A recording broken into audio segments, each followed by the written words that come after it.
Então, Carolina, tão bem-vinda aí ao nosso grupo. Muito obrigada pela sua disposição de fazer essa apresentação para nós. E, sem mais delongas, eu passo a palavra, você fique à vontade para a sua apresentação.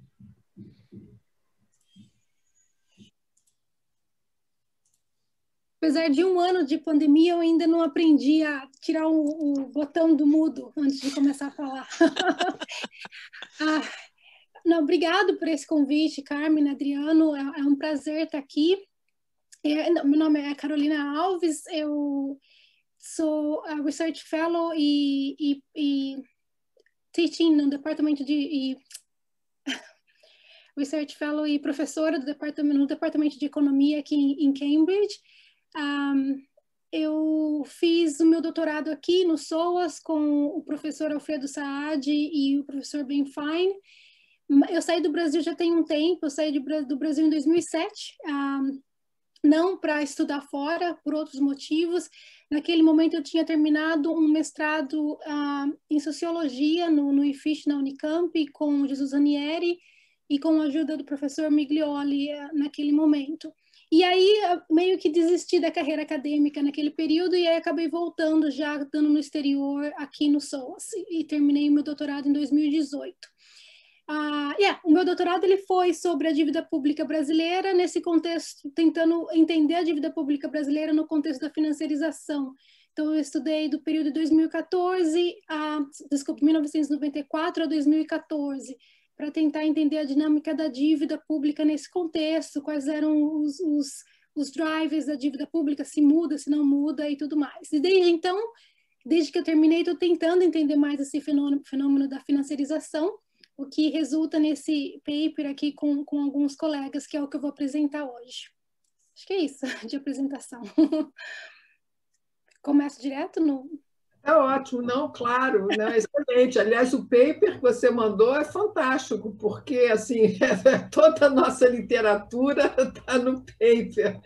Então, muito bem-vindo, obrigada. Nossa, Carmen, é muito importante ouvir isso, porque eu acho que um dos motivos que me levou a puxar para esse paper e muitos dos autores é a ideia mesmo de estudar financiarização em países em desenvolvimento sem conhecer a literatura dos países de desenvolvimento, porque no exterior acaba sendo uma dominância da literatura em inglês, e mesmo se não fosse, existe o que agora, né, com a discussão de decolonização, está sendo questionado, a ideia de sempre valorizar a teoria que é produzida no Global Norte, né? Então, a gente tem eu sempre tento enfatizar isso. A gente tem uma literatura riquíssima na ideia de financiarização ou de globalização financeira, que infelizmente não tem um espaço internacional que deveria ter. É um problema de língua? Mas é um problema também dessa dinâmica de produção do conhecimento que exclui a literatura que é produzida no Global South. Então é muito importante para a gente ouvir isso, porque um desafio desse paper foi tentar se comunicar com essa literatura mais do que qualquer outra coisa. Ok, então muito obrigada por me ter aqui. Então, a ideia do paper, na verdade, de trazer todos esses autores juntos, ele vem porque, por coincidência, nós acabamos nos encontrando num seminário que a gente organizou aqui, a Nina Kaltenbrunner e o Bruno Bonizzi, tentando entender a dinâmica da financiarização em países em desenvolvimento, isso em 2018.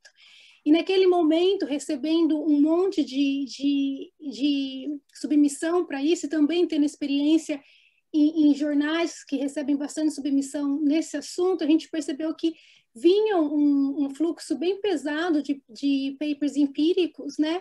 Mas não teorizando muito sobre o que é essa financiarização em países em desenvolvimento. Muitas vezes,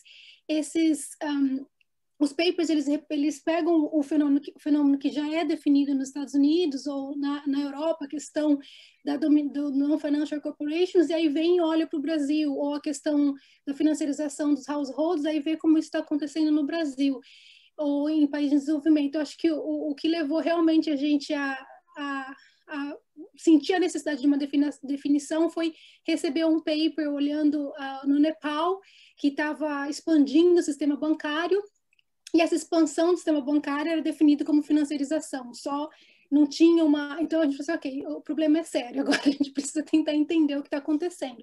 E nisso a gente começou a ter... Início era uma discussão, era começar a discutir, mas aí o paper ele veio porque esse grupo também ele tem uma influência grande de pessoas que têm mais uma influência marxista, outros com uma influência pós-keynesianas, outro com a influência da economia política.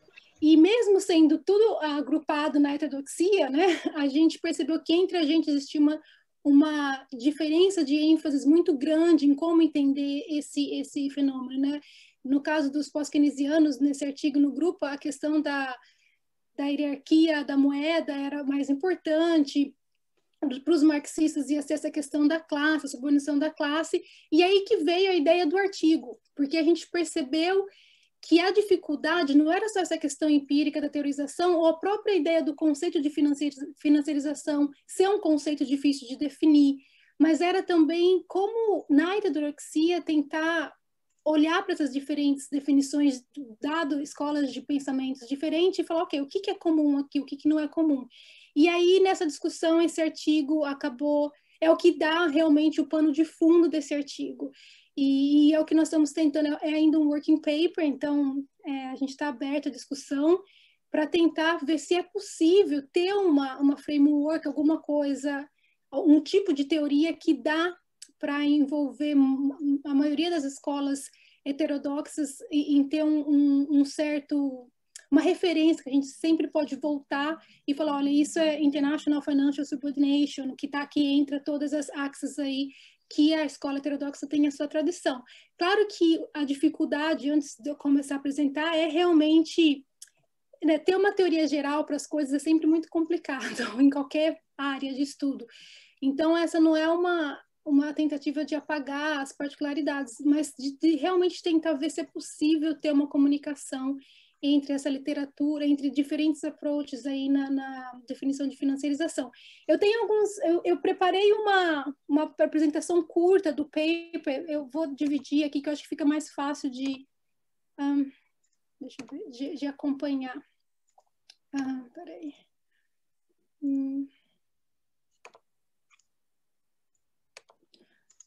Deixa eu ver se eu estou autorizada a dividir. Fernanda, autorizou? Acho que autorizei, sim. Vocês estão vendo? Não, está vendo diferente, né? É. Sou eu aqui que estou me confundindo. Here we go. Acho que agora vai. Here we go. Tá aqui. Deixa eu começar aqui.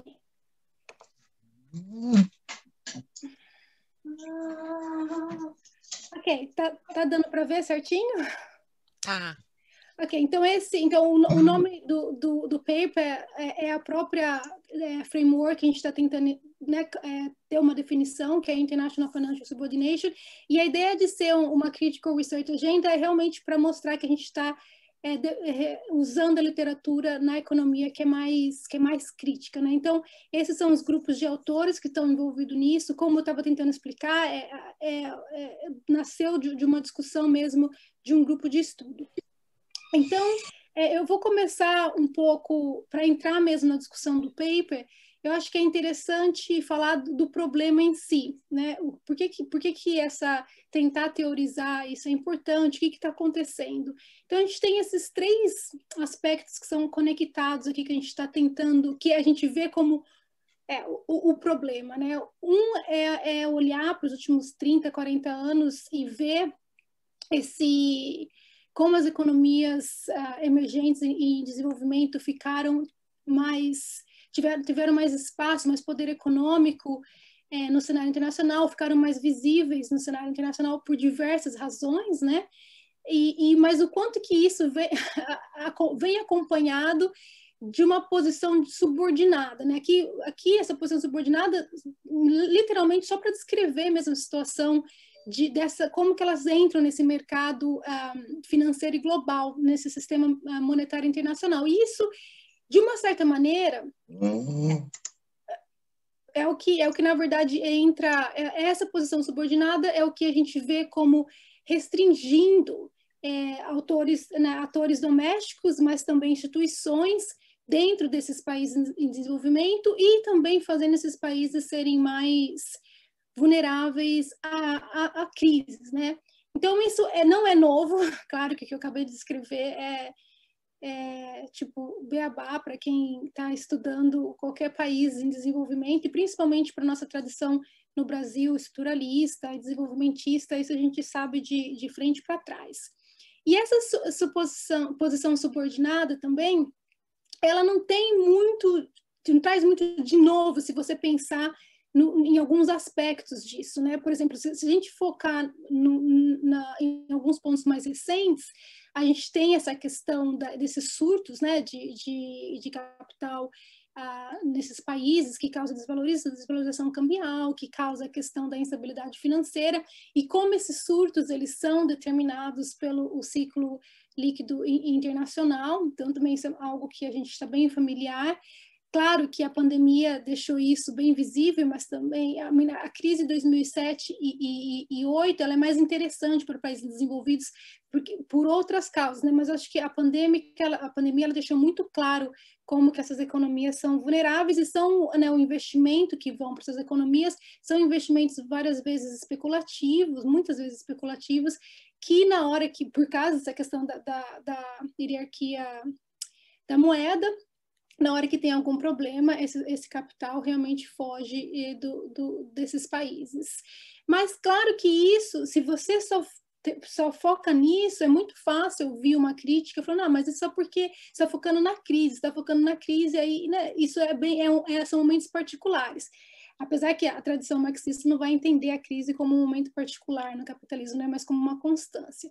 Mas mesmo assim, a questão é, mesmo se você não foca na crise, se você olha para essa interação dessas economias no cenário internacional e você vê outros tipos de restrições no dia a dia mesmo, que envolve a política monetária e financeira. No caso do Brasil, tem muitos autores do Brasil definindo isso como exchange rate trap, né, a armadilha aí da taxa de câmbio. Tem limitações para a questão industrial, para a questão da estrutura produtiva, e outros tipos claro, da questão de distribuição também. Então, todos esses aspectos, que cada um desses aspectos gera uma análise desses problemas, que aí leva a gente a olhar nas questões empíricas, tudo isso mostra que o jeito que essas economias, né, a maneira que essas economias se interagem no mercado internacional é bem particular quando comparada com as economias em desenvolvimento. Então, só para, né, até agora eu imagino que muitos de vocês estão olhando, eu até coloquei nada de novo, porque, né, mas a gente sabe isso de cabo a rabo. E eu acho que o que a gente quer fazer com esse paper é tentar olhar para esse cenário e tentar entender esse fenômeno como algo não persistente, como algo estrutural, essa integração. E aqui, claro, esse persistente estrutural é literalmente uma crítica implícita à economia ortodoxa, né? Eu vou entrar nisso um pouquinho mais para frente. Então, a gente está pensando, ok, esse fenômeno, ele é persistente, ele é estrutural, e ele é relacionado com essa economia mundial e hierárquica, né? Que a gente sabe. Então, como que a gente pode teorizar isso? Como que a gente pode olhar esse fenômeno da posição subordinada, que é um fenômeno persistente, que é um fenômeno estrutural, e como que a gente pode teorizar isso? E foi aí, né, tô ficando um pouco repetitiva, voltando nessa introdução, que a gente tenta teorizar isso, tentando agregar, né, diversas abordagens na heterodoxia. Então, esse paper, ele é uma tentativa de teorizar esse fenômeno da posição subordinada, que é persistente, que é estrutural, olhando para 3 escolas no campo heterodoxo, que é a escola pós-keynesiana, a escola marxista, e aí a gente separou a teoria da dependência, e eu sei que isso pode causar também um monte de observações, mas a gente está lidando com 3 influências teóricas aqui, para tentar, com a contribuição de cada uma dessas escolas, tentar dar uma definição para esse fenômeno persistente e estrutural. E o interessante desse exercício é que cada uma dessas escolas, já olhando para essa questão da integração financeira, da questão subordinada, eles têm, né, diferentes, como se fala, contribuições diferentes, mas também têm limitações.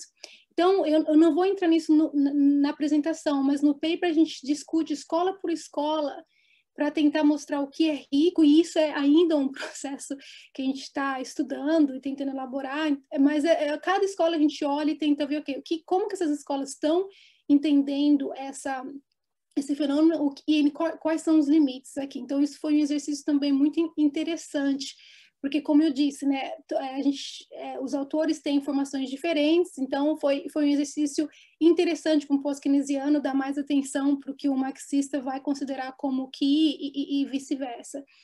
Então é isso. Então, para a gente, essas três escolas, elas têm esses insights que são importantes, elas têm as limitações, a gente vai tentar trazer tudo isso junto para olhar para esse fenômeno e aí ter essa framework, né? Essa teoria que pode ajudar a gente a entender o que está acontecendo. O nome que a gente deu para essa teorização é subordinação financeira internacional, e a gente...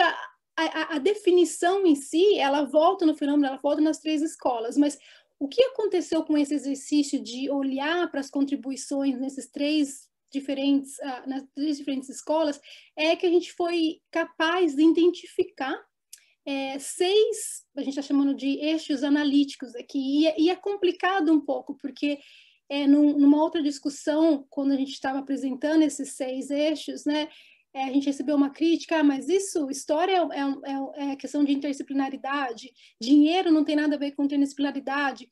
Então, já estou antecipando a crítica, se vai acontecer aqui também. Mas eu acho que o que aconteceu aqui nas nossas discussões, por exemplo, a questão da história, né? Ela é muito importante, por exemplo, para o pós-keynesiano como para o marxista. Mas o jeito que a história entra para a análise de um marxista, ela é bem diferente de como ela entra para um pós-keynesiano. Então, a gente falou assim, bom, talvez isso tenha que ser um eixo analítico onde um autor estudando a financiarização da perspectiva dos países em desenvolvimento, ele consegue ver que o papel da história, como que ele funciona, dá atenção especial para isso, né? Porque até agora a gente não teve... O segundo passo dessa pesquisa entrar em trabalhos empíricos e aí usar esses eixos, né? E aí também onde a gente vai ver as dificuldades, talvez. Então, esses são os eixos. A gente tem a questão da história, as relações sociais de produção, o dinheiro, o Estado, autores não estatais, e a questão da geografia, né? E isso é muito novo também, porque... olhando para essa literatura da financiarização em países de desenvolvimento, os geógrafos, às vezes, são os que estão muito mais à frente nessas análises, entendendo esse processo, à frente, que eu digo, numa posição mais holística, né, conseguindo dar conta do processo de uma maneira global, trazendo realmente a questão do uneven development, mas aí também o geógrafo deixa a desejar as questões, às vezes, do dinheiro, a questão do Estado, não do Estado, mas do dinheiro, muitas vezes, e essa questão das relações sociais de produção. Então, a geografia os insights trazidos para essa literatura da geografia, agora olhando nesse fenômeno da financiarização, está sendo muito importante para todos nós, porque no nosso caso ninguém ali tinha essa atenção para as discussões feitas no campo geográfico. Então, esses são os eixos. Agora, antes de eu continuar essa discussão e também antecipando, talvez, um comentário em relação a o que ainda, né, o que é novo, o que está acontecendo aqui, é que, claro, que entender essa posição diferente que esses países têm não é, de uma certa maneira, algo que passou despercebido para os macroeconomistas, mesmo os macroeconomistas no mainstream, também não passa desentendido por pessoas ligadas à política, né, à policy making, e também as instituições internacionais que nós estamos acostumados, né, o MFI e tudo mais. Mas, então, essa questão ela está lá. O que acontece, e isso a gente vê, por exemplo, acho que falando disso, ninguém pode recusar com o Stiglitz, por exemplo, Ashley Green e a Gray here, qual que é o primeiro nome dela? esqueci o nome dessa mulher, enfim, que está na LSI aqui, eles estão olhando para essa questão da integração financeira, vendo que é diferente. O caso da Rei, ela vai vir com esse, não é mais o trilema do Rodri, que é são 4 agora na concepção dela. Então, eles estão tudo tentando teorizar isso, mas o que acontece é que é uma análise, de uma certa maneira, crítica, né, dessa questão da integração, mas elas não conseguem dar ou entender essa questão do subdesenvolvimento desses sistemas financeiros em países em desenvolvimento como uma questão estrutural, como uma questão que pode ser persistente. Tanto é que aí isso envolve na questão da recomendação do policy making, porque sempre dá a ideia de que dá para consertar isso só com políticas, né?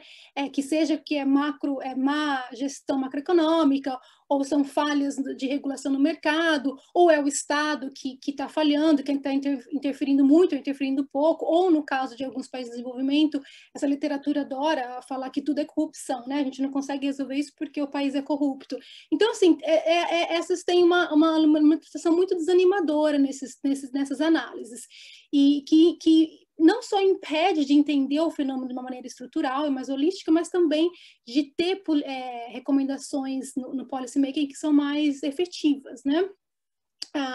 Por exemplo, nesse caso, o Dani Rodrik vem aí com toda a questão do controle de capital, e a gente sabe que isso, quando acontece, acho que aqueles que estão olhando para o governo da Dilma, né, o que aconteceu quando isso foi teve uma tentativa de fazer isso, porque tem várias spillovers, né? Tem os efeitos disso. Se você não tem essa análise mais estrutural, você não consegue entender nem depois que acontece o porquê que aconteceu certos eventos.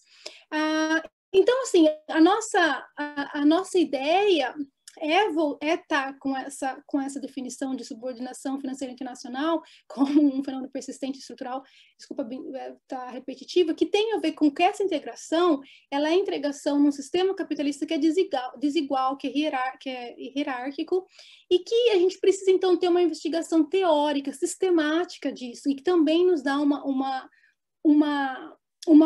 essa framework que pode ser mais geral, mas ao mesmo tempo sem excluir as particularidades. Então, isso é o que a gente está tentando fazer com essa framework. Claro que essa literatura, esse slide aqui, eu estava tentando resumir mais a literatura mainstream discutindo financiarização, mas a gente também está olhando e está, de uma certa maneira, se comunicando mais diretamente com as escolas heterodoxas, dentro dessa umbrella, desse grupo, né, da heterodoxia. E aí a gente está tentando se comunicar com com o neoestruturalismo, o pós-keynesianismo, a questão, né, do próprio Estado desenvolvimentista e o marxismo. E claro que essas análises elas são bem mais ricas, e há muito tempo elas estão se preocupando com a natureza volátil, com a natureza unstable, né, e procíclica desses fluxos de capital. E essa literatura está olhando e tentando entender o que acontece quando tem regulação, não tem regulação, o impacto no desenvolvimento, e aqui eu acho que a gente também está tentando citar um monte de autores nos países no Global South que estão olhando para isso. Agora, o que a gente vê como um limite, muitas vezes, nessas análises, e algo que eu comentei no início dessa apresentação, é que essa literatura, muitas vezes, ela foca nas características empíricas que acontecem nesse momento de ciclo de expansão ou contração nesses países, e não tem esse esforço de dar desenvolver uma caracterização sistemática dessa posição subordinada. E aí, como consequência, uma caracterização dessas relações financeiras e monetárias, né, para esses países que estão numa posição subordinada. Então, isso eu sei que é uma crítica mais geral, mas a gente pode discutir em detalhes durante as questões.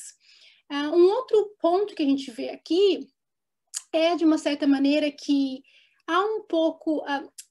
Estou evitando, né? Eu vou colocar eu num balde de água quente aqui, mas a gente também olha para essa literatura e vê que às vezes tem uma atenção muito pouca aos processos e mecanismos estruturais, né, que estão aí reproduzindo essa subordinação há muito tempo. Então, se você volta na literatura de economia política internacional, que é uma literatura muito rica, E não, eles têm apontado de uma certa maneira essa questão estrutural, essa questão de como o sistema econômico financeiro não tem um balanço, não é igual, né?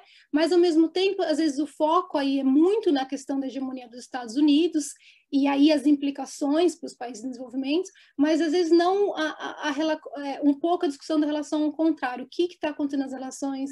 Não, lógico que o dólar tem um peso muito importante nessa discussão da economia política internacional, dentro da economia política internacional, o dólar fica muito importante para mostrar essa posição subordinada.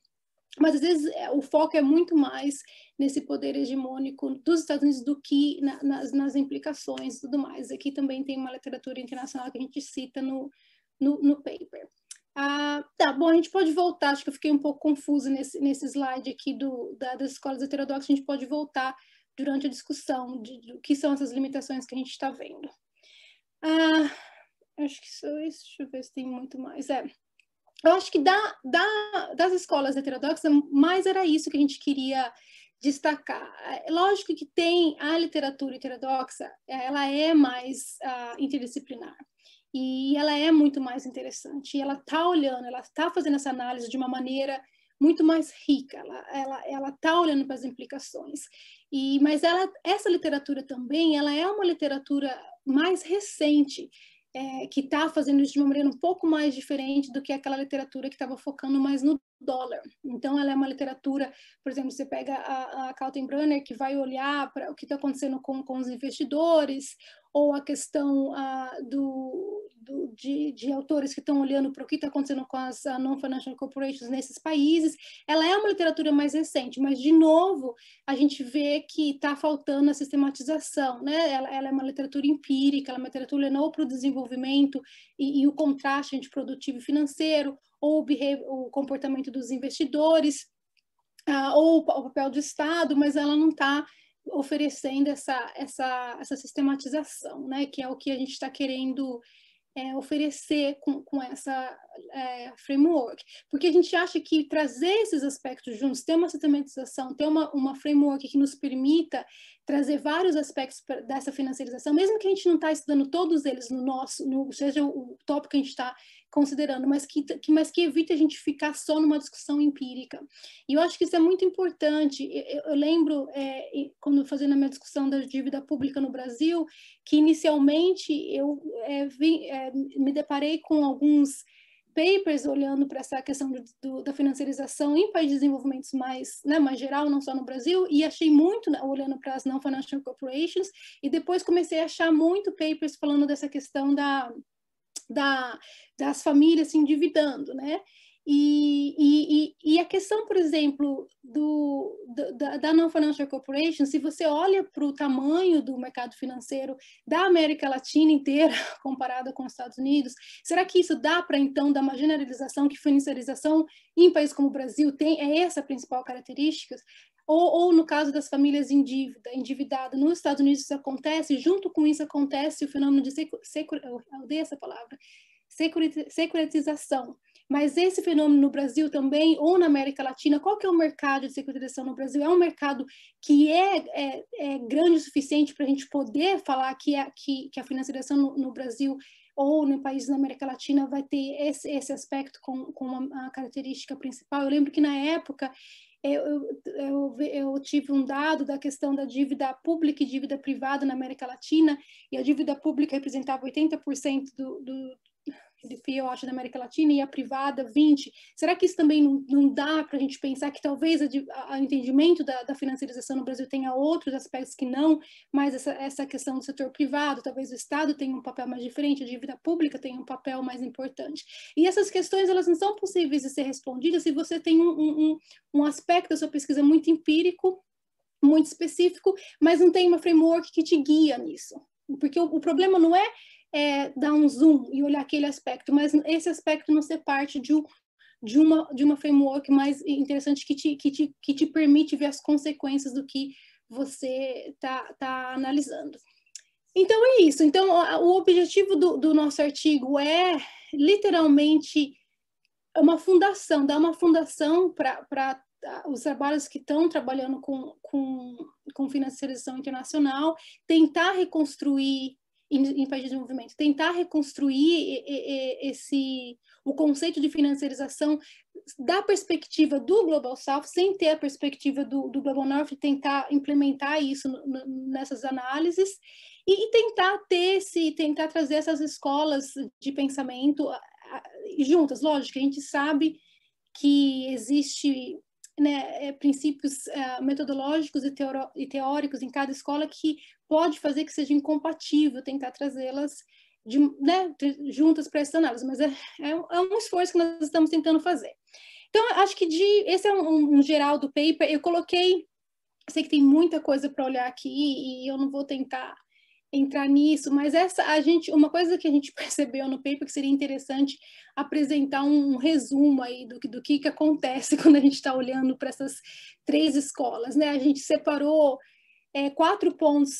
5 pontos muito importantes que a gente queria ver em cada escola, né? Como que cada escola está olhando, né? O que é da maneira, do ponto de vista do conceito, da lente conceitual, qual que é o aspecto mais importante para cada uma dessas escolas.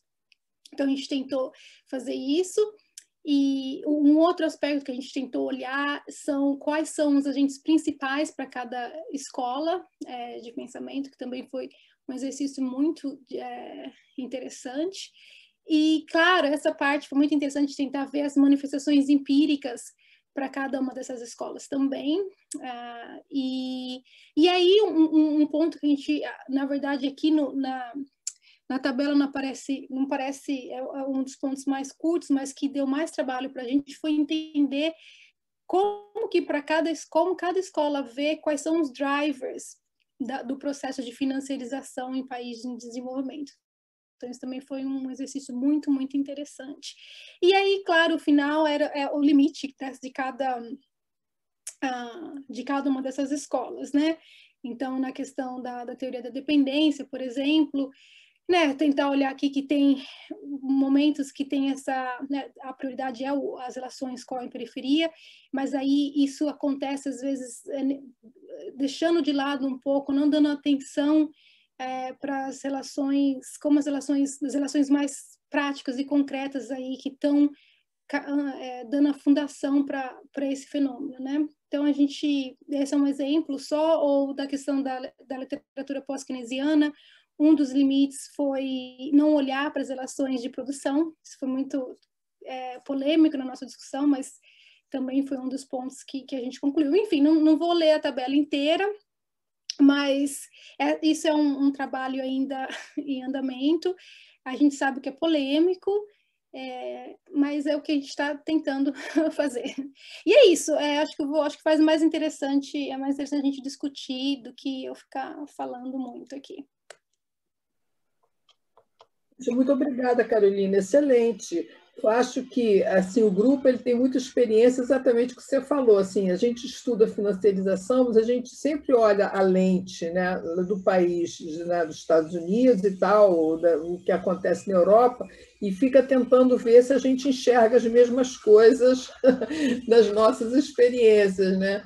E, em geral, não enxergamos às vezes, né? Então, nas empresas não financeiras, a gente tem dissertações de mestrado, né, sobre o tema, as próprias definições, a Júlia explorou bem isso no trabalho dela, e a gente realmente fica carente de ter uma lei para país em desenvolvimento. Carmen, a Carolina falou que não está ouvindo. Ah, não? Cortou um pouco, voltou, mas acho que talvez foi a minha internet. Cortou um pouquinho no começo, mas aí voltou. Então tá. Não, é isso. Realmente é muito bem-vinda essa perspectiva de você desenvolver as suas lentes para poder entender o fenômeno do ponto de vista do país em desenvolvimento, né? E não buscar, quer dizer, não olhar só com as lentes do já desenvolvido, porque você não consegue descrever tão bem. Pelo menos essa é um pouco a minha sensação, né?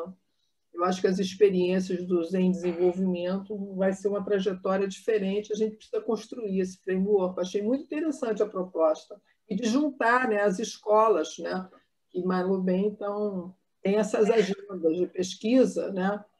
E daí a gente poder ter alguma coisa mais coordenada. Mas vão abrir a discussão. Bom, acho que só eu escrevi no chat, acho que não tem ninguém com a mão levantada. Então tá ótimo. Né? Bom, primeiro agradecer muito aí a Carol pela disponibilidade de apresentar para a gente.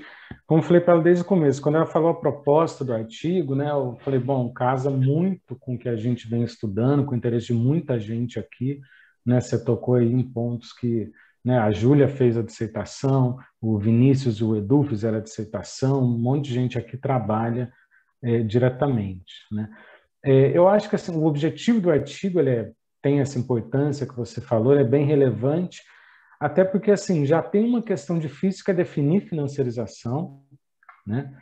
Outra questão difícil que a gente sempre tenta chamar atenção também para a ideia de que tentar inclusive ver o que são os aspectos negativos da financiarização para não cair naquela de igual você falou do pesquisador de um país que falou que a financiarização, acho que é porque aumentou a bancarização, ele chamou de financiarização, né? Agora eu esqueci o país que você falou. Então, às vezes, a gente cai nessas armadilhas, né? Então, acho que o exercício que vocês fizeram aqui, os 6 eixos, acho que é uma coisa, evidentemente vai ter muita crítica, mas acho que é uma coisa bastante importante, bastante relevante, né? Aí eu queria só fazer algumas perguntas e comentários, tá? Eu achei mais interessante a parte final do artigo, apesar que talvez seja uma parte talvez seja a parte mais aberta, né? Uma coisa que é mais difícil tratar. Então, a questão da espacial e geográfica, né? Como você falou, o pessoal da geografia econômica trata disso há muito tempo, há bastante tempo já.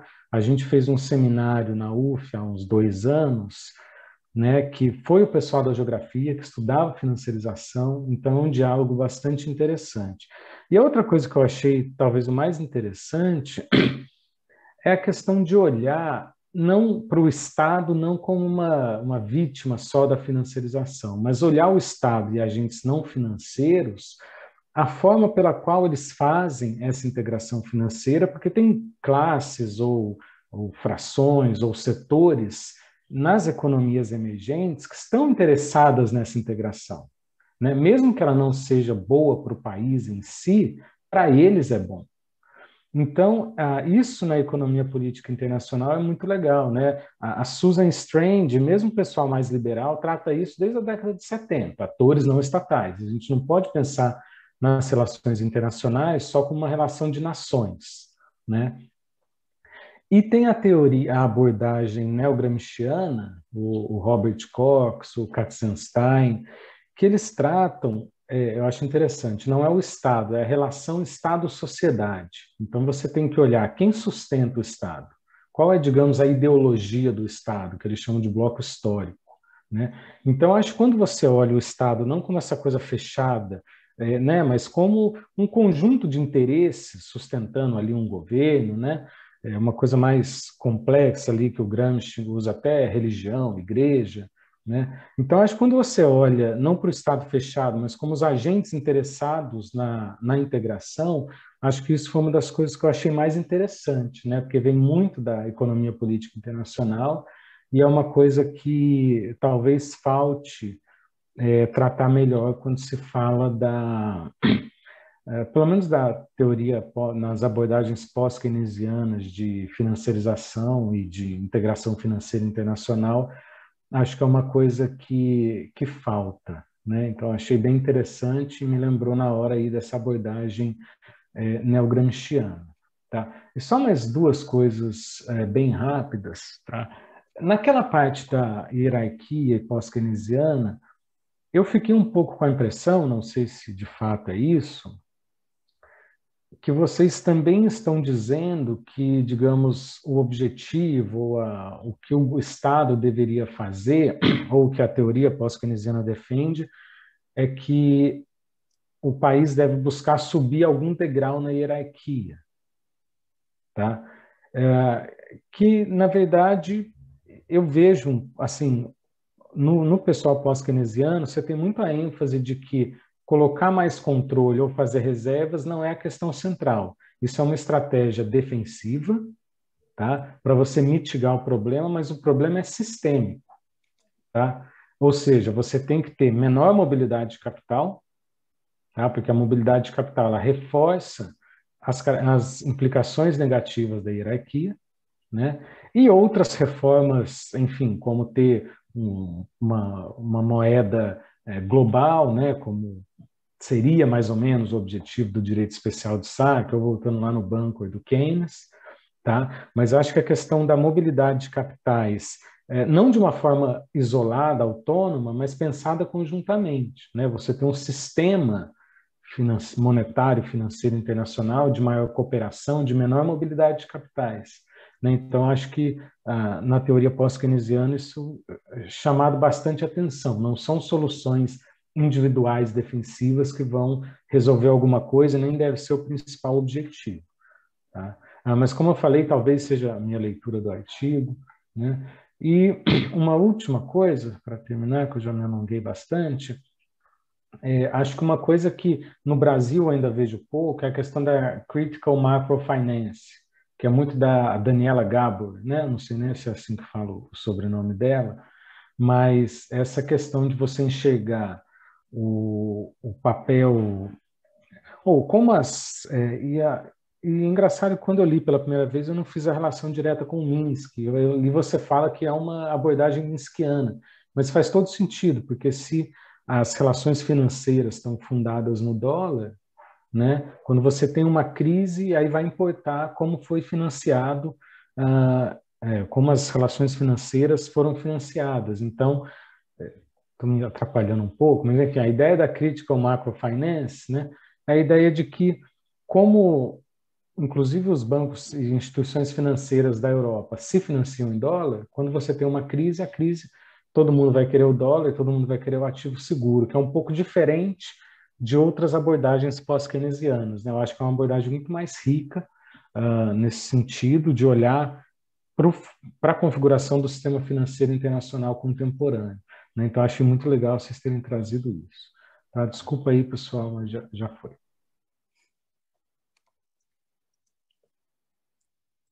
Eu respondo? Pois é, a gente tem mais uma pergunta. Aí, Paulo, você quer fazer ou você acha que ela responde primeiro a do Adriano? Não, acho melhor responder primeiro da Adriano. Tá, falou. Bom, eu não sei se eu vou ter resposta para tudo, Adriano. E alguns pontos foram comentários, né? Deixa eu ver se eu consigo olhar para tudo aqui. A questão, eu acho que um ponto para estudar financiarização em países em desenvolvimento é o que você falou, o próprio conceito. Ele é um conceito que ele nasce nos países desenvolvidos, e mesmo literatura discutindo esse fenômeno nesses países desenvolvidos não tem um certo consenso, né? Ninguém sabe qual é a definição ali e qual que é a parte que tem que ser olhada. Nesse sentido, é realmente um problema, né? Então, se já tem uma falta de definição só nessa literatura, imagina então a gente tentar pegar essa literatura e transportar para uma realidade de países de desenvolvimento que é muito mais complicada.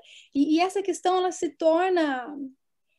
inclusive, algo que a gente começou a pensar recentemente é se o próprio conceito, que essa questão de decolonizar tudo, né? Se o próprio conceito de financiarização, na verdade, não é as escolas dos países em desenvolvimento estarem colonizados de uma certa maneira, né? Porque você pega...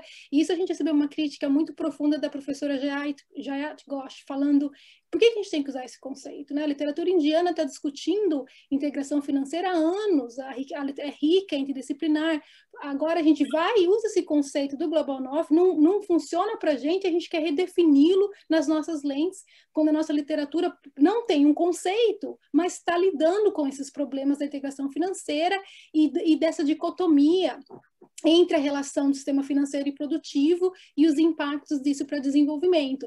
Então, ela começou a puxar muita gente de que talvez o problema não é definir o conceito, mas abandonar esse conceito e realmente olhar para nossas particularidades. E eu acho que essa questão, isso foi definitivamente um dos motivos que a gente optou por não ter nesse título, ou não falar que a gente está lidando com a questão da financiarização em si, mas da questão da questão financeira mais global. E isso me levou muito a voltar a ler o livro organizado pelo Fiore, né, que é a questão da hegemonia do dólar, que é um livro rico mesmo, que acho que lá só o Braga vem com esse conceito de financiarização mais explícito, mas todas as discussões que estão naquele livro, a introdução do Belouzzi e tudo mais, a gente vê que é realmente muito rico, né? Então, acho que tem esse problema do conceito em si, Adriano, que a gente está tentando, a gente está se debatendo nesse artigo, né? Fica com esse conceito ou nega tudo. E a questão do aspecto negativo da financiarização,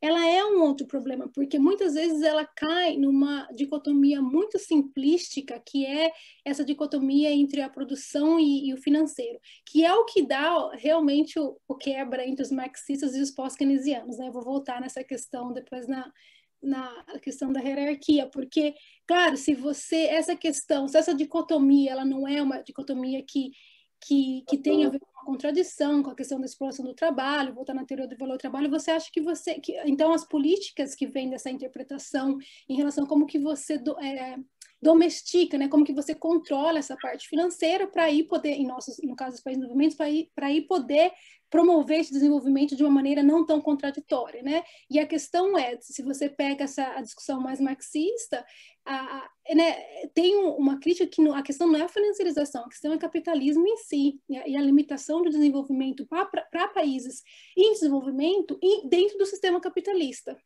independente da questão da financiarização. Então, esses aspectos negativos, eles já são complicados, e na hora que você tenta olhar para isso, nessa questão da integração, porque as economias em desenvolvimento, elas começam a sentir muito mais essa questão da financiarização quando elas são abertas, né, nos anos 90, o que também dá um outro problema que tenho certeza que todo mundo aqui está familiarizado com a discussão do Bruno em relação a uma certa financiarização nos anos 80, no Brasil, antes da economia abrir, que eu sempre trago como exemplo aqui, né? A escola do SOAS sempre vai associar a financiarização, os impactos negativos em países de desenvolvimento com a questão do Washington Consensus e abertura. Mas se você leva a sério esse movimento do capital, de automação, né? de tentar sair da esfera produtiva, ele acontece num cenário que não precisa ter abertura financeira. Então, todos esses problemas se tornam muito complicados para se definir financiarização em países como o nosso. Lógico, os geógrafos aqui, para entrar na sua questão, eles são ricos nesse sentido, a maioria deles tem uma tradição marxista muito forte, e realmente, porque eles têm, com a tradição marxista, eles estão olhando para o conceito de capital em si, do movimento do capital, eles conseguem olhar para a questão do Estado, a questão de muita gente dentro desse processo, e não ver como vítima, não ver como losers e winners, né? Mas ver numa relação mais complexa, mais dialética, e eles também ajudam a clarificar que o Estado não é só a questão de levantar as barreiras, né? Implementar as políticas que dá espaço para liberalização ou para favorecer uma classe dos rentistas, né? Eles falam também a questão do Estado, como o Estado se transformando, dependendo de sistema de instrumentos financeiros, né? Também como a questão, por exemplo, do Brasil não usar mais no início dos anos, depois da Exchange Rate Crisis em 97, não usar mais os títulos públicos indexados à taxa de câmbio, começar a usar swaps, mais as explicações de usar swaps no mercado financeiro também tem uma conotação negativa. Então, os geógrafos, a literatura política e economia internacional está lidando com isso. Então, é realmente importante para a gente tentar trazer. Acho que eu estou demorando muito para responder aqui, mas o que mais você tinha? A questão da hierarquia pós-keynesiana. Bom, isso é um conflito dentro desse artigo. Eu acho que você pegou o conflito, né? Os autores são divididos, grupo marxista e pós-keynesiano. Acho que vocês sabem muito bem quem são os pós-keynesianos nesse artigo. E a questão é isso. Você pegou algo que realmente a gente discutiu bastante. Se a gente resolver a hierarquia, ou se um país, se os países desenvolvidos começam a ter uma moeda mais forte, quer dizer que os problemas estão resolvidos? Como isso acontece? Assim, eu estou vendo aqui que acho que o Fábio tem muito mais o que trazer nessa questão como pós-keynesiano do que eu. Eu sou uma das que provavelmente, colaborou para estar ambígua essa discussão, porque eu não estou convencida do argumento pós-keynesiano nesse sentido. Qual que é, em termos de política, qual que é a política que a gente, o que a gente precisa para sair dessa hierarquia da moeda, né? Ou não deixar que isso fomente o processo de financiarização no Brasil. Então é isso. Eu vou esperar mais as outras questões, qualquer coisa eu volto na Crítico Macrofinance, que também já era mais um comentário, mas é uma literatura muito interessante também. Ok, falei demais. Obrigada. Acho que, Paulo, por favor, você está aqui na lista, o próximo. Carmen, deixa eu colocar uma questão aqui. Eu tenho várias perguntas. Eu estou pensando que é melhor eu perguntar 2 vezes. Aí a segunda vez você vê se é logo em seguida ou se deixa as pessoas falarem primeiro. Porque eu tenho um grupo de perguntas que é bem em cima do que ela falou e outro grupo de perguntas que não é bem em cima do que a Carolina falou. Você prefere que eu faça 2 blocos? Que eu acho que tem que dividir, senão ela vai se perder no bar de perguntas. Eu vou colocar. Depois a gente, pode ser também, mas aí você quer que outros perguntem e você volta mais tarde? Ou você quer a sequência? Porque tem mais gente inscrita. Não, quer dizer, eu preferia fazer um bloco e depois fazer outro, mas se você preferir, antes do outro pode entrar outras pessoas, né? Aí, bem, se você quiser, decide depois também. Tá, depois tudo bem. O primeiro bloco. Acho que faz isso, Paulo. Faz o primeiro bloco e depois a gente dá segmento. Dá uma rodada e eu volto, né? Pode ser até que alguém já faça a pergunta que eu ia fazer. Bem, mas o primeiro bloco é assim, bem em cima do que você falou, né? E eu gostei muito desse quadro final. Eu acho até que você podia explorar mais, porque eu acho que a grande novidade está nesse quadro final. Mas eu vou começar, não é pelo quadro, é por uma coisa que o Adriano falou. Ele falou dos aspectos negativos da financiarização, e você falou também. Mas tem aspectos positivos? Essa é a primeira pergunta. Agora, em cima do quadro, tem uma certa contradição entre o quadro e a sua exposição. Porque na sua exposição você fala o tempo todo a escola pós-keynesiana, escola marxista. Escola keynesiana, escola marxista. E, de repente, no quadro aparece a teoria da dependência. Você fala até, mas muito en passant. Eu acho que é um ato falho, entendeu? Você não está dando bola para a escola da teoria da dependência. E, na hora que eu fui olhar o quadro, eu vi que é uma coisa muito de Gunder Frank, Rui Mauro Maurini. Bem, eu não sou a pessoa mais adequada para, digamos assim, avaliar isso, né? Mas me parece que é uma escola que já está meio superada ou que é um nicho muito pequeno. A minha impressão é que estou longe de ser um especialista no assunto, né? Então, o que não me parece que é o ponto de vista sei lá, do Furtado ou da CEPAL, entendeu? Então, eu queria entender o que é exatamente essa escola, qual é na sua visão, e qual o peso que ela tem, né? E o relacionamento com os outros. Você deve ter acompanhado até que teve um debate no Brasil sobre os novos desenvolvimentistas, que seria, digamos, uma atualização da escola da CEPAL, e esses novos desenvolvimentistas tinham 2 correntes. Eu também não acompanhei muito isso, mas acho que tem gente aqui, talvez a Carmen, que tem acompanhado mais, né? E isso eventualmente poderia entrar no quadro. Quer dizer, eventualmente, porque pode ser uma discussão muito brasileira e aí não faz muito sentido, né? Bem, então a minha pergunta é sobre se explicar melhor essa escola da dependência. E a última questão, também sobre esse quadro, é o seguinte: você colocou as posições, digamos, da esquerda, né? Mas o que a direita pensa sobre isso? Qual é a posição do mainstream sobre isso? Há algum diálogo com o mainstream, né? Ou digamos, entre aspas, a esquerda está debatendo só entre elas e não debate com o mainstream. O mainstream diz que não há financiarização, ponto final, e vai adiante, é isso? Então, esse é o meu primeiro bloco. Já é bastante coisa, né? Carolina, coitada Carolina. Não sei se você anotou tudo, né? Eu estou te dando trabalho, eu reconheço. Não, está sendo excelente. Espero que eu te ajude também. Né? Não, eu queria falar que eu imagino que seria também muito importante ouvir outras opiniões, tal. Eu não tenho as respostas de tudo. E se alguém vê que alguma questão que pode contribuir mais que eu também estou super aberta.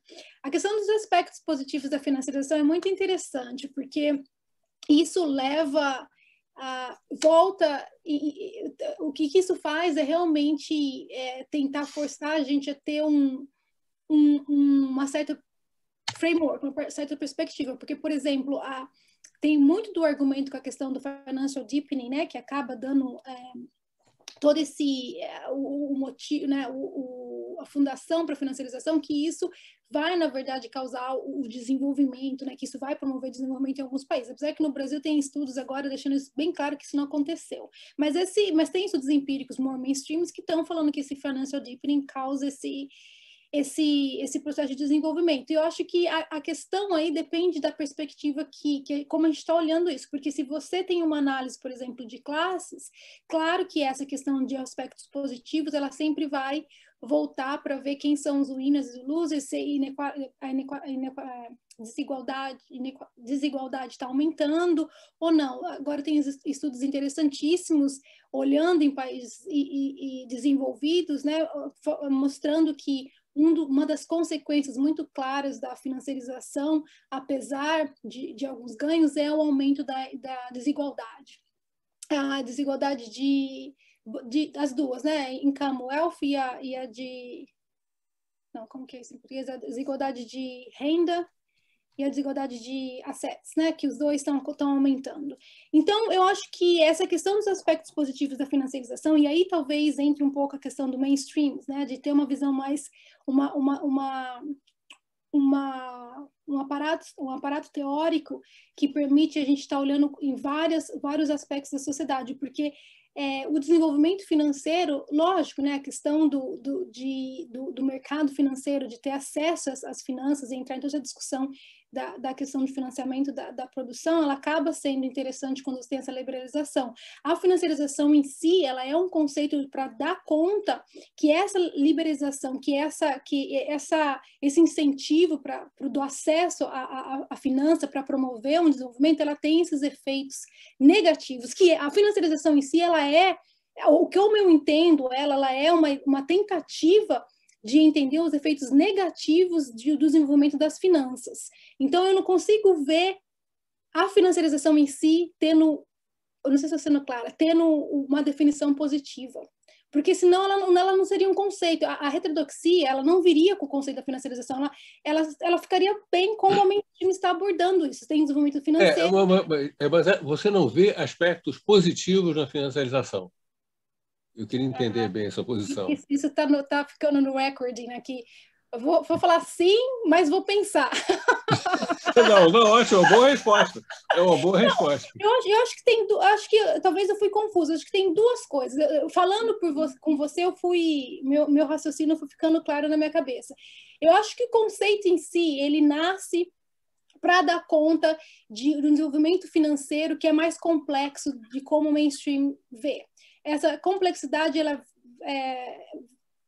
é mais relacionada com a questão dos impactos negativos. Então, promover o desenvolvimento financeiro, o acesso à finança com a ideia de que isso vai promover desenvolvimento econômico e tudo mais, isso é uma visão, vamos dizer, linear. E a financiarização, ela entra para explicar como a finança ela tem ela é uma definição, ela tem que ter uma visão mais multidimensional, com outros impactos na sociedade como um todo, não só a questão de promover finanças para non-financial corporations. Eu acho que essa questão, por causa disso, ela tem o conceito, ele é um conceito que só está focando nos aspectos negativos. Eu não sei, mas acho que eu responderia sim, professor. Tá bom. Alguém me ajude. Agora... Não, tá uma boa resposta. Eu perguntei um pouco para estimular a reflexão. Né? Não sei. Mas é interessante, por exemplo, eu tenho um conhecido que faz é part-time na academia aqui, mas trabalha na CIT, né, no equivalente aí das nossas Bovespa, e ele trabalha com convênio médico que faz securitização e aí vende para outro, e para outro, para outro. E o benefício disso de abaixar o preço desses medical insurance, que aí outras pessoas têm acesso, né, conseguem comprar. Então, quando eu falo que financiarização só tem impacto negativo, ele, que é uma pessoa bem próxima do mercado, que eu não trabalho no mercado financeiro, então, às vezes, eu como uma acadêmica, a gente perde um pouco essa complexidade. Ele vê essa venda de ativos financeiros nessa cadeia imensa como uma força que abaixa os preços desses ativos no mercado de medical insurance e fica mais acessível. E assim, a gente já teve, muitas vezes eu não consigo acompanhar essa dimensão que ele está explicando do que está acontecendo no mercado com esses ativos, mas sempre ele me convence que tem esse aspecto positivo. Então, né, mas ao mesmo tempo eu não consigo convencer ele que num panorama mais geral, a gente ainda está lidando com um desenvolvimento de ativos financeiros aos custos, né, de uma base produtiva. Mas aí sou eu que estou ficando nessa dicotomia linear, produção e financeira, e não estou dando conta dessa complexidade. Então, não sei. Então, assim, essa questão eu vou pensar mais. Mas... Não, minha sugestão, você conversa mais com eles, sabe por quê? Eu acho que é uma coisa, um defeito de quem... Posso estar generalizando, posso estar sendo equivocado, mas de quem estuda financiarização, é que você tem pouco diálogo com os operadores da financiarização. A gente tem que conhecer o que esses caras fazem, o que eles pensam, entendeu? Isso é uma coisa importante, né? Se você estuda o movimento sindical, você tem que ir numa fábrica, entendeu? Quem estuda financiarização tem que ir num banco de investimento, ou pelo menos conversar com as pessoas, né? E aí por diante, né? Não, com certeza. Acho que é importante isso.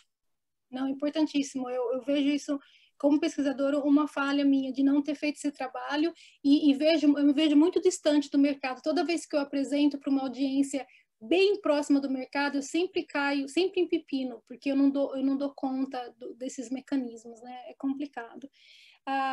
Nesse sentido, tem um autor marxista que trabalhou na CIT aqui, que é o Tony Norderfield, que ele faz esse trabalho bem, ele tem essa tradição marxista muito forte, e ele é um dos autores discutindo, ele não gosta do conceito de financiarização, e ele tenta entender esse desenvolvimento das finanças, trazendo alguns desses aspectos que são positivos, né?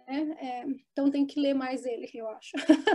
Enfim, a questão da contradição do gráfico, não, trazer a teoria da dependência como um bloco foi complicado. Eu acho que ali o que interferiu muito foi a questão de como tentar entender historicamente essa posição subordinada.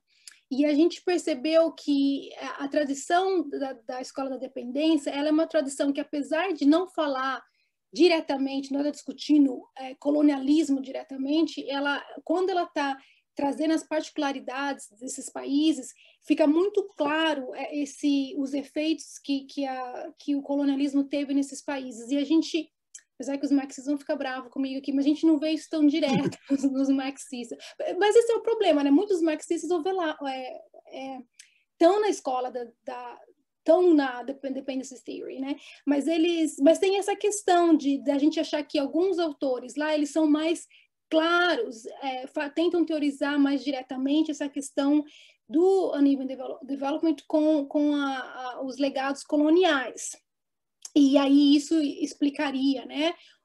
Essa seria talvez o eixo histórico, ele vem muito mais da escola da Dependency Theory. Eu acho que esse foi um dos argumentos que eu na verdade, foi eu e a Ingrid Kavan-Graven que puxou para ter a Dependency Theory como um eixo.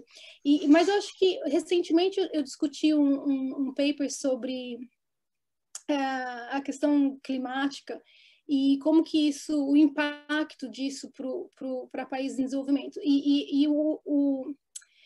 O autor, ele estava puxando para falar o seguinte, por exemplo, você pega a análise pós-keynesiana das moedas, eu falo isso, eu já olho para o Fábio, pensando como que ele vai me criticar, mas ele estava olhando para essa questão, falando assim, olha, você está discutindo você está olhando para a questão da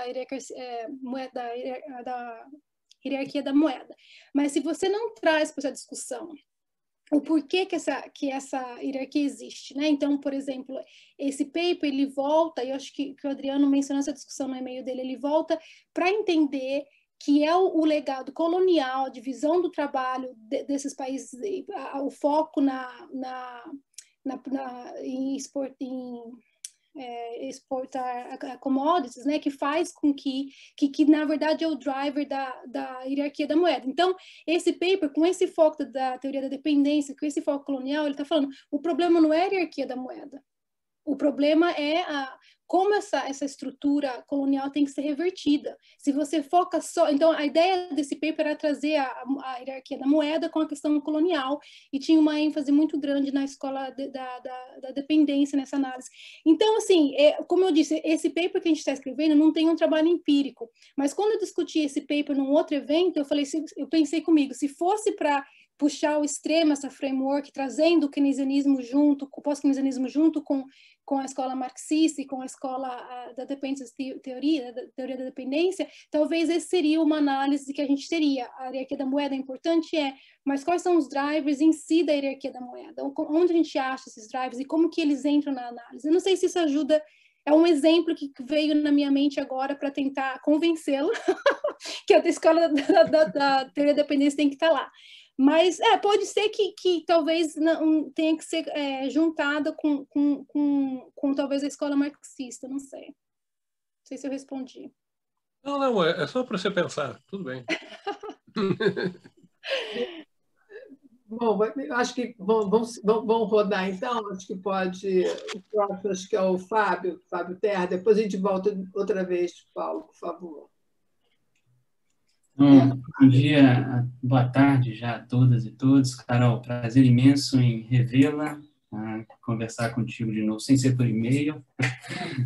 E parabéns pelo esforço desse trabalho, que é um trabalho, de certa forma, homérico. Você está juntando, junto com 6 outros, né, autores e autoras, 3 teorias que dentro delas têm diversas vertentes debatendo dentro de uma mesma caixinha, né, por meios diferentes, diversas coisas. Então, por exemplo, só para pegar já o gancho da teoria da dependência, né, dentro dela você tem várias vertentes, você traz 2 ali, pelo que eu percebi, Teotônio dos Santos e Fernando Henrique Cardoso e Enzo Faleto, são 2 perspectivas diferentes dentro da teoria da dependência. Você teria várias outras ainda para debater ali dentro, sobretudo se olhasse, por exemplo, pelos marxistas que o Paulo resgatou ali em Rui Mauro Marini, que estão dentro da teoria da dependência. E essa questão que eu estou chamando a atenção aqui daqueles que estão dentro da perspectiva marxista debatendo dependência, já é o gancho que eu quero aproveitar para trazer um dos 3 comentários que eu tenho. O primeiro deles é acerca do método. Assim. Qual é o método que vocês utilizarão para poder fazer essa junção? Tá? E você talvez achou ali que eu fosse criticar alguma coisa que você comentasse dos pós-keynesianos, mas não o farei, e farei a crítica aos pós-keynesianos, que são péssimos em método. Tá? Inventam até nomes de métodos aí de vez em quando você vai olhar na literatura atinente, né, a método na ciência, a gente cria coisas, tá? Uma das mais famosas é o Real World Economics, ou seja, como método, tá? O nome disso é indução, a gente deu outro nome para ele ao longo do tempo.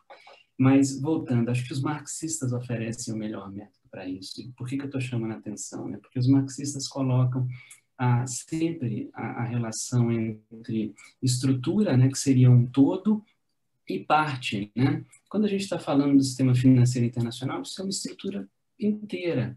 Como é que as partes, por exemplo, economias emergentes, se alocam nessa estrutura, né? E aí tem um outro recorte legal, que é como é que algumas junções de países emergentes, leste da Ásia, por exemplo, se alocam nessa estrutura, né? Então, eu acho que um recurso a dialética, né, que não é marxista, mas a marxista é muito boa para a gente analisar a economia, seria um caminho de síntese interessante, tá? A partir do qual a gente poderia pensar essa junção que vocês estão muito bem tentando fazer. Ou seja, qual é a amálgama, né? Qual é o elemento que é a partir do qual, digamos, o ponto de chegada de todas as contribuições, mas a gente não vai chegar só nesse ponto, porque a gente precisa, né, a partir do momento em que a subordinação financeira internacional estiver definida, ela vai servir como um elemento, uma caixinha de ferramentas para a gente pensar o mundo. Tá? E aí, eu não tenho dúvida, eu não acho que sejam os pós-keynesianos que ofereçam o melhor método, até porque pós-keynesiano não oferece método nenhum. Tá? Quem é, para mim, os melhores, quem são os melhores ofertantes de método nesse caso são os marxistas. E eles, a partir da lógica da estrutura, inclusive englobam, se quiser, a própria teoria da dependência. Tá? Lida com uma estrutura que é dual, como toda boa dialética ensina a junção entre parte e todo. Então, esse seria o primeiro comentário. Aqui tem um segundo comentário sobre método ainda, que é se vocês estão com a perspectiva de fazer em algum momento, pós-definição teórica, pós-criar esse quebra-cabeça, a aplicação empírica. Tá? Eu acho que é muito relevante como fonte de insights e de corroborações sobre quais determinantes efetivos dos fluxos internacionais de capital. Tá? Um terceiro comentário que você e o Paulo comentaram agora há pouco, e eu acho que é crucial, que é o caminho de chegar no ato da financiarização. Tá? Então, aproveitar esse autor que você mencionou, eu desconheço, que é marxista, mas que foi da Citi, e ter contato com como se travam os contratos financeiros e para aquilo que a gente chama de técnica, tá? Eu vou chamar de prática, porque técnica ficou um negócio meio malquisto hoje em dia, mas como é que esses acordos, como é que esses contratos fazem? Eu estou absolutamente junto com o Paulo nessa. A gente talvez estuda num nível tão teórico e tão afastado da realidade que depois fica repetindo clichê, né? Acusando o outro lado de estar falando coisa que não faz sentido, sendo que a gente também talvez pratica isso, porque diz em nível teórico, mas não chega na prática em como essas coisas acontecem. Isso talvez ajude a dizer, né, aquela questão que está aqui, financiarização tem coisa boa? Tem. Tá? Tem. Hedge cambial é uma coisa maravilhosa, reduzir o custo. O hedge pelo hedge, daí derivativos, e a gente viver nisso, aí tem crítica do D.D. Linha, se quiser marxista, ou Keynes, capítulo 12, a financiarização. Tá? Aquilo que ele faz maravilhosamente quando vai criticar as pessoas que estão fazendo meramente day trade sem olhar fundamento nenhum. Isso quer dizer que bolsa de valor é ruim? Não, Keynes não disse isso em momento nenhum, e nem Marx, quando a gente está entrando no capital portador de juros daí para diante, financiarização não é por si uma coisa ruim. Então, esse outro ponto, né, de ir no contato das pessoas que estão nessa prática, acho que vai ajudar muito, porque vai trazer mais coisa para construir a maneira pela qual acontece efetivamente ao redor do mundo essa subordinação financeira internacional, que a gente enxerga a olhos nus, né? Vejamos agora os Estados Unidos, por exemplo, as pessoas se aclimataram com o que serão os planos Biden, e os fluxos internacional de capital mudou, está vindo capital para o mundo inteiro, o dólar está perdendo para o mundo inteiro, e aqui no Brasil as pessoas ficam repetindo que o que está acontecendo é melhoria fiscal por causa do deflator implícito do PIB. Estou falando isso há 20 anos, ninguém aguenta mais, é difícil mudar, né? Então, Carol, são esses 3 comentários, para ir na prática ali das coisas e os 2 sobre método, beleza? Obrigado. Beleza. Vou sair correndo. Não, ok. A questão do método, só um comentário que você falou dos autores e tal. Você comentando, me veio na cabeça que eu tenho que fazer observação que a gente ainda não brigou, ainda está um grupo de autores lá, tudo junto. Vamos ver como que isso vai terminar. Mas a questão só um comentário na teoria da dependência também, porque isso me lembrou, pode voltar a melhorar a minha resposta que era para dar para o Paulo. Eu acho que a questão, eu entendo essa diversidade, a diversidade dentro da teoria da dependência, e realmente isso foi, né, um problema, porque dentro dessa diversidade você mencionou o Fernando Henrique e o Teutônio, e a questão de classes aí fica super complicada, né, porque fica muito claro que né, a questão da burguesia internacional e os conflitos, mas eu acho que para a gente tentou ter uma ideia geral que talvez tenha sido complicado, que é essa literatura da teoria da dependência, quando tentando entender, né, quais são as particularidades do processo de desenvolvimento em países como o Brasil, eu acho que muito, e aí vendo isso, né, tentando entender as particularidades, tentando clarificar essas limitações, restrições e tudo mais, a gente tentou mostrar que essa leitura ela era muito focada na questão da industrialização, modernização, desenvolvimento. E essa restrição, a discussão do ponto da financiarização, e realmente a gente acha que algumas exceções foi a Tavares e o próprio Amir Amin, a questão das finanças aí ela não foi muito discutida como um aspecto da dependência, em termos tipo como se ela fosse mais importante, por exemplo, que a deteriorização dos termos de troca e tudo mais. Então a gente está é como se a gente estivesse tentando voltar na dependência e falar, olha, se essa teoria da dependência fosse para surgir agora, qual que seria nesse contexto financiarizado, nesse contexto de globalização financeira, qual que seria talvez um aspecto, qual que seria o foco, qual que seria o aspecto principal? Eu não sei se, eu acho que talvez isso seja um dos motivos que nos levou a voltar para essa teoria da dependência, para sair um pouco da discussão da industrialização, da questão de desenvolvimento tecnológico e focar mesmo no aspecto financeiro, dessa dependência. Mas talvez, não sei, a gente precisa realmente rever isso. A questão do método, isso também tem dado um problema, e você falou dos pós-keynesianos não terem métodos, a gente teve essa discussão também do método marxista, às vezes está ali, mas às vezes trazer esse método de uma análise mais concreta também fica difícil para acontecer. Eu acho que uma questão que a gente quer muito deixar claro aqui, a gente não teve espaço para discutir, mas na versão inicial a gente caiu muito, era essa questão da universalidade, particularidade, e como esse reconhecimento do universal, mas ao mesmo tempo trazer as particularidades, como que essa interação acontece, a interação dialética. E essa discussão, ela nos fez pensar que ela tem que ser importante, talvez ela caia na categoria do método, porque ela também nos permite pensar como que a gente entende o capitalismo em si. Porque a questão desse desenvolvimento global do capitalismo, o que a gente pensa, se a gente tem um método que vai brincar, né, com a questão da universalidade e particularidade, talvez a gente caia na discussão que esse uneven development, que às vezes é discutido, ou a questão do catching up desses países em desenvolvimento, ele poderia não acontecer no sentido do quê? Que algumas formações ao redor aí que não estão no centro, talvez não seriam nem formações capitalistas no estrito senso, mas elas seriam formações necessárias para deixar o capitalismo no jeito que funciona. E se isso é o caso, como que se esse é o caso, como que a nossa análise de financiarização, de finanças, quais são as particularidades desse conceito? Esse é o foco que a gente tem que dar, isso que a gente tem que estar perdendo tempo em tentar resolver. Então, eu tenho que admitir que a gente começou a entrar em certas questões da estrutura e parte, como você mencionou, que nos deixou muito sem resposta. E a gente meio que empurrou isso para debaixo do tapete inicialmente. Mas tá parte da discussão, a gente quer continuar, a gente quer virar isso um projeto, e aí traz o ponto do empírico, a gente vai voltar a tentar ter discussões empíricas, convidando pessoas para escrever também. E uma questão seria só focar no método, ter uma discussão da metodologia, e também, Fábio, por que surgiu um problema? Porque não sei se isso ficou visível na conclusão, mas a gente teve que reescrever várias vezes, porque não estava claro nem para a gente se o argumento que a gente estava fazendo é o seguinte: se você vai estudar financiarização, você tem que ter essas 6 axes no seu projeto, ou não. Ou a gente está dizendo aqui que eles são tudo conectados, mas você pode usar só um. Mas então, e aí, se perde?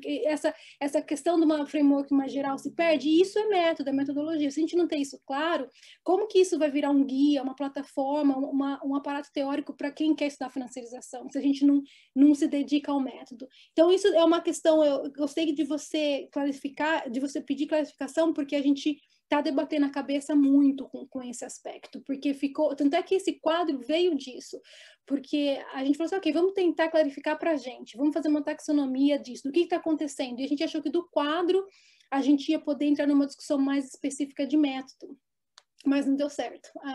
Então, assim, essas são questões abertas, mas a gente não tem. A ideia é, em 5 anos a gente se encontra e fala, olha, aqui é a framework da International Financial Subordination e a metodologia é X. Ou a gente discutiu metodologia dessa maneira. Acho que a gente está ainda nesse processo. Mas a questão, eu gosto do que você falou, a questão da síntese, qual é o né, o que está trazendo tudo junto. Acho que talvez seja o que eu tenho que voltar para para essa discussão e forçar os meus coautores a pensar. Que mais? A questão... Bom, eu sei que isso não é uma resposta ideal, Fábio, mas é realmente uma das partes mais difíceis do projeto. A questão empírica, a gente vai continuar. No início a gente tinha, já cada um de nós ia puxar um desses eixos e ia expandir, mas estava ficando muito grande. Então, e aí também a gente pensou que talvez seria interessante ter essa discussão teórica, divulgar, ver se faz sentido, começar a discutir, e aí voltar. E a gente, não voltar, mas a gente está fazendo essas análises empíricas, mas aí continuar discutindo. E eu concordo com a questão de ter mais contato com o que está acontecendo no mercado. Eu me lembro, quando discutindo a dívida pública no Brasil, na minha tese, muito que essa influência marxista, aí tem o rentier e o capitalista, né? Como são duas pessoas. Aí eu lembro um dia, o meu orientador falou assim, Carolina, no Brasil, o capitalista ganha com tudo. Cai a taxa de câmbio, cai a taxa de juros, ele ganha. Vai a taxa de juros alta, ele ganha. Porque ele tem o título da dívida pública e ele está investindo em capital produtivo. Essa análise marxista no Brasil, nessa pureza, não vai funcionar, entendeu? E eu nunca resolvi esse problema na minha tese, porque eu achei que eu tinha que realmente cair nessa discussão empírica, talvez nas entrevistas e tudo mais. Então, lógico que essa dificuldade, ela se transfere para essa discussão aqui, para realmente poder sair dessa discussão mais abstrata, que na questão da financiarização, ela sempre acaba nessa dicotomia, né? Produção e finanças, né? Como que a gente vê isso de uma maneira mais complexa? Porque aí volta na pergunta do Paulo. Se você vê a complexidade, você consegue identificar quem está ganhando, quem está perdendo, não só por causa de classes, né? Mas em relação ao processo de desenvolvimento de uma maneira mais geral. Então, eu concordo que a gente quer, que isso tem que ser algo que a gente tem que discutir. Mas, enfim, não sei se eu respondi essas questões, mas então, é isso. Bom, a gente pode seguir, então. Acho que a Júlia queria colocar uma questão. A Júlia tem bastante literatura sobre você. Pois é. Bom, queria parabenizar primeiramente a Carolina. Acho que realmente a gente precisa de uma visão do Sul sobre o processo de financiarização que a gente vive, né? Que tem esse caráter subordinado. Então, acho que a gente está avançando muito nesse campo, é importante. Eu acho assim, o trabalho é ousado, né? Porque é difícil você reunir tanta literatura. Então, assim, acho que para um paper é muito ousado, né? Talvez para uma edição maior e tal, porque o que pode acontecer é ou vocês vão deixar de falar sobre algum assunto, ou vocês vão falar superficialmente sobre todos os assuntos. Então, mas assim, o time é de peso, né? Tenho certeza que vocês vão encontrar alguma solução para esse dilema. E, enfim, nesse sentido, na verdade, eu tenho duas sugestões, né, de literatura que eu senti falta no paper de vocês, porque vocês fazem uma análise, né, centro-periferia, colocam ali o Prebisch e tal, e faltou uma referência do José Ocampo. Eu acho que ele é um autor muito importante, entendeu? Nessa análise centro-periferia, como que nessa dinâmica global assimétrica a periferia acaba absorvendo, né, as externalidades geradas pelo centro e também os ciclos de negócios gerados pelo centro. Então, acho que valeria a pena vocês incluírem, realmente é um trabalho muito bom do Ocampo. E a outra literatura que eu senti falta é do Cohen, porque vocês falam da Susan Strange, né, e o Cohen, ele tem uma influência grande, né, na Susan Strange, inclusive na elaboração do conceito dele de pirâmide monetária. E os pós-keynesianos também utilizam, né, essa influência do Cohen de pirâmide monetária para desenvolver o seu conceito de hierarquia das moedas. Então, acho que seria importante vocês olharem essas duas literaturas. Mas é isso, né, que eu disse, como é muita coisa para falar, sempre vai faltar algum assunto, mas parabéns pela iniciativa, realmente o trabalho acho que é muito promissor. Obrigada, Júlia. Não, com certeza. Como eu disse, né? O paper, ele saiu... Quando a Carmen estava falando do boletim, que às vezes escreve alguma coisa e depois de 3 boletins virou um artigo, esse working paper é um pouco isso, dessas discussões. A gente falou, não, tem que pôr isso no papel e agora a gente está tentando polir. E está muito ousado em vários sentidos, né? As escolas, e aqui conversando com vocês mais diretamente, dá para ver realmente alguns gaps, que essa é a segunda vez que a gente está, na verdade eu considero a primeira vez, que a primeira vez que a gente apresentou esse paper foi para uma audiência muito daqui, né, então não ia pegar metade do que vocês estão pegando, então eu considero essa a primeira vez que a gente está apresentando esse paper para uma audiência realmente que manja do assunto. Então, tem que anotar tudo isso. Então, ele está ousado e é bom ter esse feedback para ver as limitações, né? E, realmente, a questão do método foi uma questão que a gente falou, vamos deixar isso de lado. Mas quando o Fábio fez a questão... Por causa disso, tempo, é muita coisa, não vai dar. Mas a questão do Fábio falou assim, me fez pensar, poxa, o método era uma das únicas coisas que a gente não deveria ter deixado de fora. Então, acho que, como eu disse, é ainda um trabalho em progresso. E tem essa questão, acho que tem uma questão técnica, que é a pressão que todos nós temos na academia de publicar, né? A gente está, como eu disse, a gente está discutindo isso desde 2018, e todo mundo sem tempo para nada, então teve muita pressão também de como que isso vira um research output, né? Senão, por que eu vou ficar encontrando vocês da segunda? Então, acho que isso também, a gente sabe que a academia, às vezes, ela não ajuda por causa disso. Então, mas eu aprecio esse comentário que também... A questão da sugestão, realmente, o José Ocampo, a gente não sei o que aconteceu, mas o Cohen, eu achei que ele estava lá. A gente tem umas críticas a ele, mas eu achei que eu vou retornar nisso. A gente talvez não ficou muito claro. A ideia, quando a gente está falando da International Political Economy e falando das limitações, ele é uma das principais figuras que a gente está tentando falar que fez um trabalho excelente, mas tem limitações. Eu não sei o que aconteceu, mas eu vou definitivamente voltar nisso, porque um trabalho desse, sem estar claro que ele está ali, realmente vai causar problemas. Mas eu agradeço. Obrigada. Oi, acho que agora a gente pode seguir para o Diogo, depois para o Eduardo, e eu acho que depois a gente pode voltar para o Paulo, e aí a gente já está chegando mais na nossa hora, né? Então a gente vai nessa sequência. Então, por favor, Diogo, né? Tá bom, isso. Prazer, primeiro, novamente, estar aqui. Obrigado por já chegar assim, pulando a janelinha, já fazendo pergunta no primeiro encontro. Mas eu vou arriscar aqui e obrigado, sim, pela Carolina por ter feito essa apresentação, né, como ela fez, do sistemática do artigo, e está também aqui topando responder essa enxurrada aqui de perguntas, né, sobre o que vocês estão fazendo. De fato, eu concordo que imagino que todo mundo que está estudando financiarização, e nós aqui no Brasil, tem já esse sentimento de que, olha, é preciso dar uma sistematizada teórica sobre esse tema, né? Preciso olhar, parar um pouco, ou talvez tentar contextualizar melhor os exercícios empíricos, né? Sempre, né, como a Carolina mesmo reconheceu, reconheceu não, né? Ela percebeu, né, essa ideia de, olha, o que é chamado de financiarização lá no centro, e vamos replicar para ver se isso acontece aqui, e aí a gente diz se tem ou não tem financiarização aqui, né?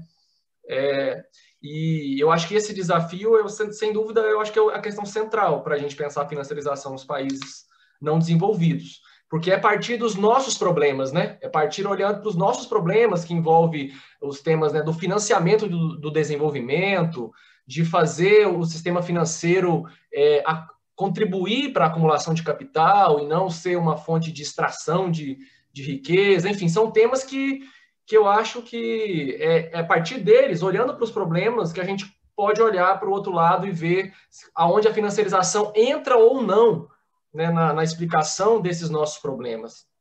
Porque eu fico pensando, eu penso que, por exemplo, um tema que para nós é importante, que para os países centrais já foi já um século importante, por exemplo, que é o tema da formação do capital financeiro, né, nos termos do Hilferd, que vocês citam no trabalho e tal, como as teorias clássicas lá do capital financeiro, do imperialismo. Porque lá no centro eles formaram o capital financeiro, né? A ideia da convergência do capital bancário, do capital produtivo e tal, é um assunto que não passou, ou passou em um país ou outro, mas nós não vivemos isso aqui, né? Fora dos países centrais. Então, esse tema, por exemplo, qual que é a atualidade dele para a gente pensar e como a financiarização atrapalha isso? Porque no caso da Coreia do Sul, eu penso que lá a gente viveu uma coisa parecida com o que os países centrais viveram lá no início do século. Eles viveram uma coisa parecida ali nos anos 70, mas em outro contexto histórico, com outras especificidades, mas que são temas relevantes dessa ideia de como realizar a convergência do capital produtivo e do capital financeiro. Talvez a China possa estar vivendo uma coisa parecida com essa agora também, né, de criar um tipo de interação industrial financeira favorável à acumulação num ambiente de financiarização, né, no mundo e tudo mais. Ou no nosso caso do Brasil, por exemplo, que temas como o curto-prazismo do mercado de capitais, ou temas como a dificuldade de fazer os agentes financeiros entrar no processo de acumulação de modo não simplesmente patrimonial, mas também de modo a favorecer a acumulação, é um tema que já se discutia no Brasil nos anos 70. Então, os trabalhos da Maria da Conceição Tavares já discutia isso, né? Essa questão, temas que depois vieram a ser temas tidos como importantes para a literatura de financiarização, mas que já estão nos nossos problemas aqui antes disso, né? E aí, então, assim, diante dessa questão de como colocar o tema a partir dos nossos problemas, né, eu gostaria também de fazer alguns comentários aqui. Primeiro, sobre essa coisa da contribuição da teoria marxista, porque eu acho que mais do que, penso eu assim, mais do que só a questão de colocar a classe dentro da análise, uma área importante do que a teoria marxista contribui é sobre a questão da concorrência, né? Da concorrência intercapitalista, que está lá no texto de vocês, sem dúvida, mas eu acho que não aparece como a contribuição principal das escolas marxistas, né? Eu acho que vocês pegam mais por outro ângulo. E eu penso que essa ideia de ver a dimensão da concorrência como uma dimensão que impõe necessidades, tanto ao capital produtivo quanto para o lado financeiro, que gera uma dinâmica de autonomização, eu acho que é uma contribuição muito, muito importante da teoria marxista para entender o que significa a autonomização da esfera financeira atualmente, né? Que aí, de fato, eu acho que, pelo menos eu vi um debate mais sobre isso entre os autores do artigo no Jeff Powell, né? Onde ele busca colocar mesmo a diferença. Olha, para os pós-keynesianos, são coisas antagônicas. Tem o rentista de um lado e o capital industrial do outro. E para o marxismo, não. É como entender essas coisas que elas têm contradições, mas elas andam juntas, né? E nesse aspecto eu senti falta, que o Jeff Powell comenta em outros textos, do trabalhos do Milberg, né? Está ali, talvez implicitamente, através dele, né? Mas essa ideia de entender a financiarização como um aspecto necessário da mundialização produtiva, e não como um aspecto contraditório à mundialização produtiva, né? Então, é globalização produtiva e financeira andando juntos, né? Agora, só umas questões pontuais, nessa questão da teoria da dependência, eu acho que, assim, vocês trazem, eu acho que é importante, eu acho que tem outros trabalhos também na área da economia trazendo de volta a teoria da dependência, especialmente a teoria marxista. Eu penso assim que tem um insight interessante no conjunto de tudo que, especialmente, o pessoal da teoria marxista da dependência traz, que é a ideia de como o valor é extraído na periferia e transferido para o centro, né? E pensar como que esse insight se insere no contexto atualmente. Apesar de eu achar que ainda tem, de fato, tem uma série de outras dificuldades ou limitações que é para a gente poder resgatar essa teoria na íntegra, vamos assim dizer, né? Mas talvez ver como que, pelo menos para mim, esse insight dessa extração de valor da periferia para o centro, como ela pode se colocar atualmente, eu acho que é uma coisa interessante. E achei um pouco estranho quando vocês citam também o trabalho da Maria da Conceição Tavares, né, da retomada da hegemonia norte-americana, lá no conjunto da teoria da dependência, né? Eu acho que eu entendi, assim, né? Mas pensando como teoria da dependência, ela não estaria nisso, né? Claro, nós sabemos mas assim, não, a dimensão da dependência passa por ali, mas não no interior da teoria da dependência, né? Entendida como um corpo teórico que, por mais que tenha suas diferenças, tem lá o Fernando Henrique de um lado e o Faleto, tem do outro os marxistas e tal, mas como um corpo teórico, né? Então, eu fiquei pensando sobre isso. E, por fim, perdão pelo tempo aqui já, mas uma sugestão também, assim, tentando calçar no pensamento, né, surgido daqui também a respeito das relações entre os países centrais, os países subdesenvolvidos. Em alguns momentos, vocês falam das relações sociais de produção e às vezes, parece tocar numa ideia de relações sociais de produção entre países, né? Mas eu não sei se é bem isso que está lá, mas me veio à mente uma contribuição de um teórico brasileiro que a gente não usa muito atualmente, que é o Inácio Rangel, que ele na hora de entender essa relação entre o Brasil especificamente, né, e os países que era o polo dinâmico do sistema, ele cunhou a ideia de que existem relações sociais internas de produção e relações sociais externas de produção, para entender em cada ciclo histórico como que o Brasil se relacionava de modo distinto com os países centrais, né? No período da colônia, depois no período do Império, enfim, depois no período da industrialização e tal. E me veio à mente, quando vocês comentavam um pouco sobre essas questões, essa questão da relação social de produção, me veio isso e me pareceu que pode ser uma coisa que ajude a reforçar, e é um marxista, né? É um marxista, o Inácio Rangel, reforçar esse alicerce, tanto na teoria marxista quanto num teórico do Sul, vamos assim dizer, né, sobre essa relação entre os países nossos aqui, os países fora do centro e os países do centro. Obrigado, gente. Valeu. Uau! Thank you. Obrigado, Diogo. Pois não, eu acho que um dos motivos atrás desse paper é realmente tentar olhar, né, essa questão da financiarização dos nossos, dentro do nosso, né, dos nossos olhares, do ângulo dos países de desenvolvimento.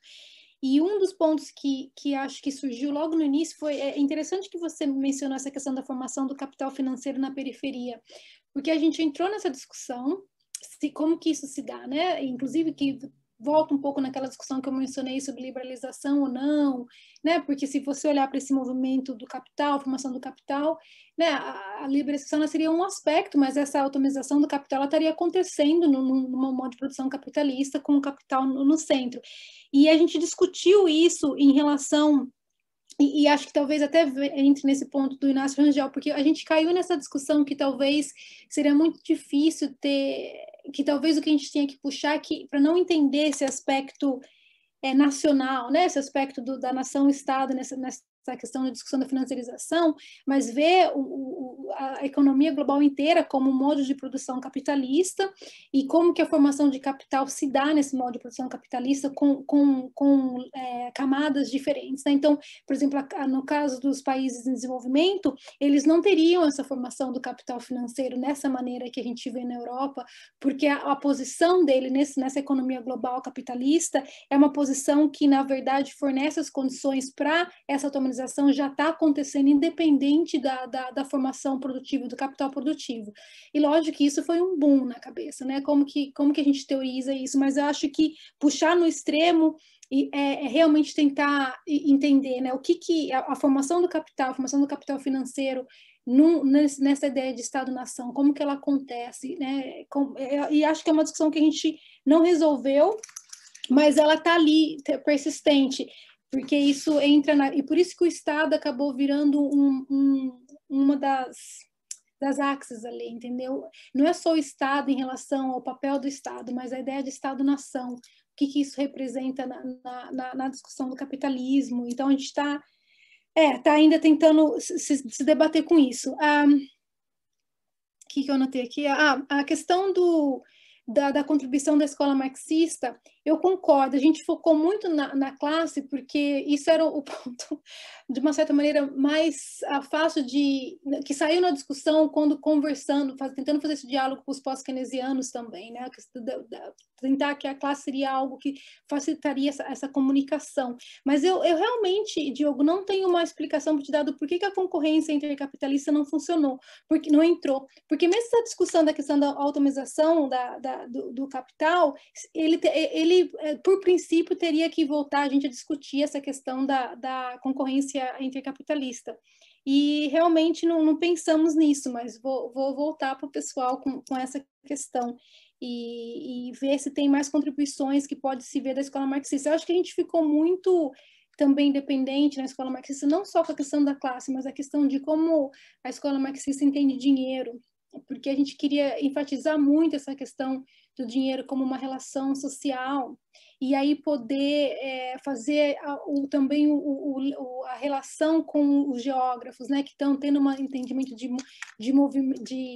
dinheiro e seguir o dinheiro, né? Os geógrafos, quando estão na financiarização, agora eles têm esse moto que é follow the money, né? Se você quer entender o que está acontecendo, e aí você segue as relações sociais, esse dinheiro.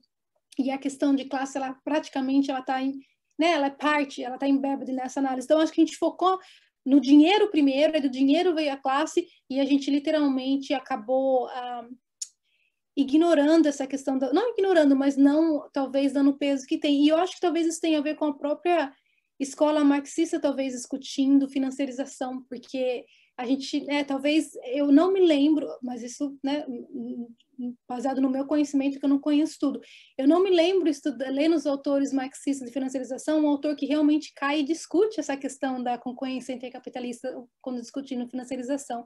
Então, talvez o que falte também na própria literatura marxista uma atenção para isso, né, porque talvez isso ajude. Mas, com certeza, isso é um ponto que a gente tem que voltar. Em relação a Tavares, pois não sei o que te dizer. Eu acho que a gente, quando olhando para essa questão da escola, da teoria da dependência, como eu disse, né, a gente queria achar autores lá que estavam discutindo a questão financeira de uma maneira diferente. E, por alguma maneira, a gente ficou meio obcecado, que era Tavares e o Samir Amin. E colocamos eles na caixinha da teoria da dependência, não tendo essa observação que você fez, que talvez isso não seja o caso. E mesmo a questão de talvez pôr a Tavares como dentro da dependência, da teoria da dependência, mas não como estruturalista. Eu realmente não pensei nisso, mas acho que foi um jeito de tentar, e vai voltar na questão do Paulo, de fazer a teoria da dependência ser relevante nessa análise. Fazer ela sustentar como um bloco, né? Então a gente usou, a Tavares está falando disso, então talvez seja o nosso ponto aqui para falar que tem algo para se pegar da teoria da dependência. Mas eu vou pensar nisso, porque a Tavares é definitivamente uma inclusão que veio da minha perspectiva, porque não tem muita tradução da Tavares em português, então eu fiz tudo esse pessoal confiar em inglês, então eu fiz tudo esse pessoal confiar em mim, então eu preciso rever nisso, porque se eu estiver fazendo isso errado vai dar pepino. E aí quem sabe a gente não troca umas mensagens sobre isso depois também. O Inácio Rangel, nossa, é excelente, porque a ideia das relações sociais de produção está sendo entre países, a gente está tentando ver isso entre países, e talvez essa nuance, né, de falar, tem a interna e a externa, de trazer o Rangel para isso, e mesmo as fases do colonialismo e industrialização, e qual que seria agora essa questão do desenvolvimento das finanças, como que essas relações se dariam? Na verdade, estaria tudo junto para a gente entender isso. Com certeza isso foi minha falha também de não trazer o Rangel para essa análise, mas eu vou realmente, com certeza, voltar nisso também e tentar incluir. Agradeço muito essa dica do Rangel. Obrigado. Oi, obrigada. Bom, perdão. A gente tem mais uma pergunta, Eduardo, e depois o Paulo podia fazer as questões dele, e a gente encerra, porque a gente já está avançando na nossa hora. Pode ser, Eduardo? Eduardo e Paulo? Vou tentar ser bem breve aqui e não me enrolar nas palavras, mas, Carolina, parabéns pela apresentação, muito boa. Te acompanho aí em outras conversas no YouTube com o Rocalha. Então, Eu tenho uma dúvida. Na minha pesquisa, eu pesquisei o Brasil, né? E durante toda a pesquisa eu ficava com algumas dúvidas se o que estava acontecendo no Brasil poderia ser algo generalizado para as economias periféricas, né? Algumas expressões da financiarização subordinada aqui no Brasil. E uma delas é que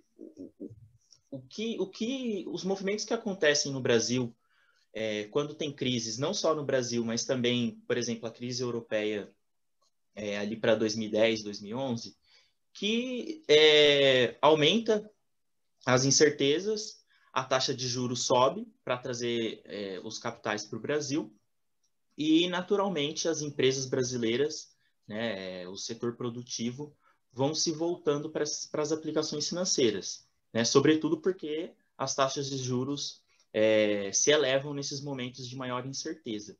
Aí eu queria saber se esse movimento que aconteceu no Brasil poderia ser considerado um movimento generalizado ou uma expressão sólida de financiarização subordinada, né? Ou seja, quando tem crises nacionais ou crises internacionais, a taxa de juros vai aumentar, provavelmente o câmbio vai depreciar e as empresas desses países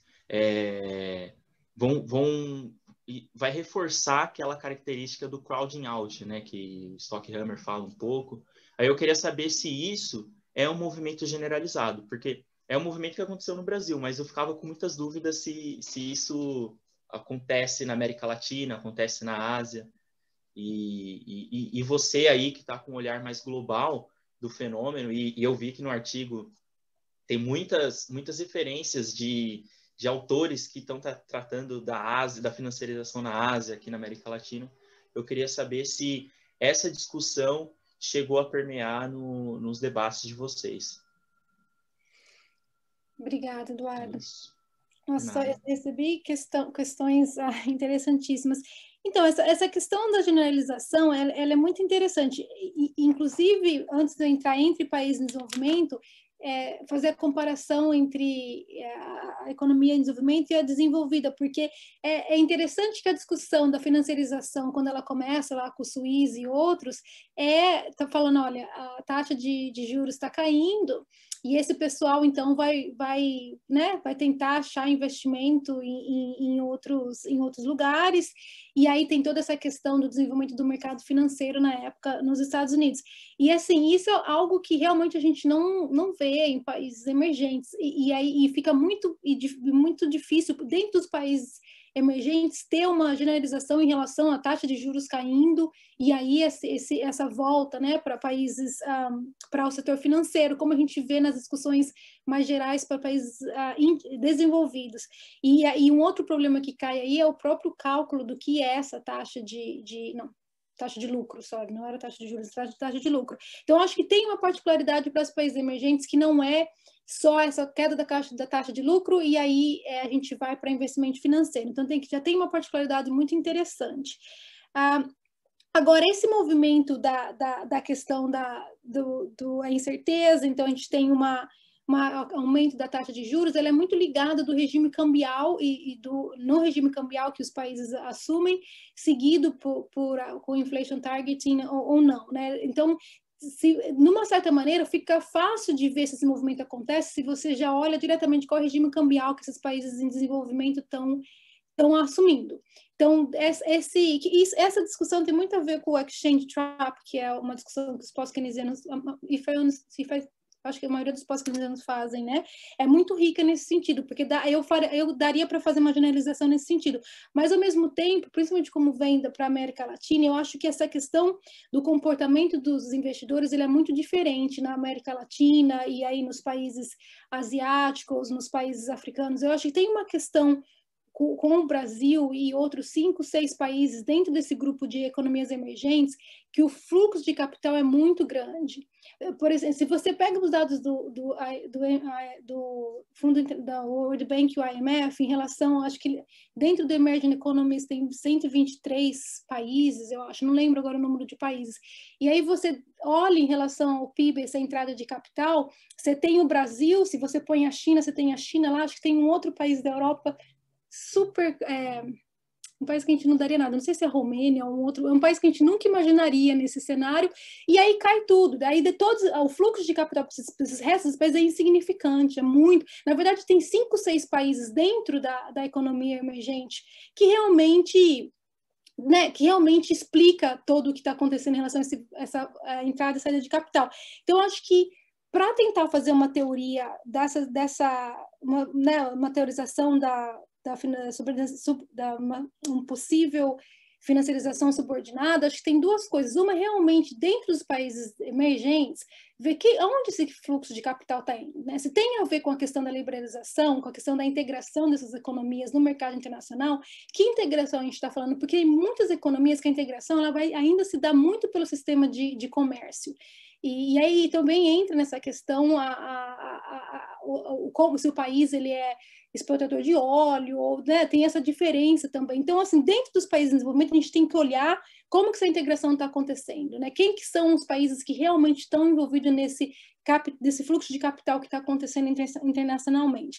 Quando isso está definido, então olhar especificamente na taxa de câmbio que está sendo, no regime cambial que está sendo assumido. Porque se é um regime cambial que é flutuante dentro de um sistema de inflation targeting, eu acho que essa sequência que você, Eduardo, descreveu muito bem, é com certeza uma sequência que dá para ser generalizada. Não sei se eu respondi muito bem. Tá ótimo. Bom, Paulo, você quer fazer, assim, já estamos adiantados assim, na hora, mas você tinha umas questões que você quer trazer? Eu fico com receio de fazer perguntas, porque já tem gente que já saiu e quem está já deve estar morrendo de fome, né? E discutir com sentindo fome não é muito produtivo. Não é bom. Então, a minha sugestão é o seguinte, a Carolina faz parte da nossa lista lá do FINDES? Porque eu pude...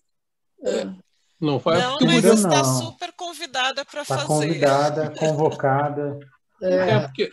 Porque uma saída seria essa, eu colocava as questões na lista, aí dava tempo da Carolina e todos nós almoçarmos, aí mais tarde a gente comenta e até... sei lá, mais gente pode se envolver na discussão, estando na lista, né? Eu acho que...